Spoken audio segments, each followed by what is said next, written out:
સુરતમાં સતત આગના બનાવો રોજેરોજ સામે આવી રહ્યા છે।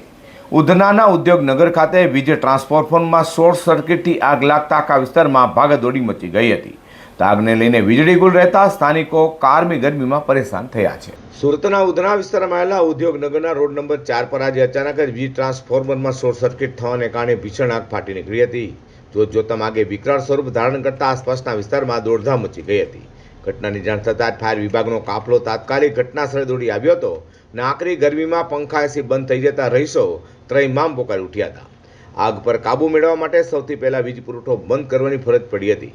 વીજ કંપનીના અધિકારીઓ સાથે સંકલન સાધીને પાવર કટ કરવામાં આવ્યો હતો। ત્યારબાદ ફાયર ફાઇટરોએ પાણીનો સતત મારો ચલાવી આગને બુઝાવવાની કામગીરી શરૂ કરી નાખી હતી। ટ્રાન્સફોર્મરમાં ઓઇલ હોવાને કારણે આગ ઝડપથી ફેલાઈ રહી હતી, પરંતુ ફાયર જવાનોની સમયસૂચકતાથી મોટી હોનારત ટળવા પામી છે। એક તરફ સુરતમાં ગરમીનો પારો 40 ડિગ્રીને પાર કરી રહ્યો છે, તો બીજી તરફ અકસ્માતને કારણે કલાકો સુધી પાવર કટ રહેતા લોકોને ભારે હાલાકીનો સામનો કરવો પડ્યો છે। ઉદ્યોગનગર વિસ્તાર હોવાથી કારખાનામાં પણ કામકાજ ઠપ થઈ ગયું હતું। આખરી ગરમીમાં પંખા એસી બંધ થઈ જતા રહીશો ત્રયમામ પોકારી ઉઠ્યા હતા। ફાયર વિભાગ દ્વારા સતત 1 કલાક સુધી પાણીનો સતત મારો ચલાવ્યા બાદ આખરે આગ પર સંપૂર્ણ કાબુ મેળવી લેવામાં આવ્યો હતો। આગ બુઝાઈ ગયા બાદ વીજ કંપની દ્વારા સમારકામની કામગીરી હાથ ધરવામાં આવી હતી। લાંબી જહેમત બાદ આગ ઠારતા સ્થાનિક લોકોને રાહતદારીએ રાહતનો શ્વાસ લીધો હતો।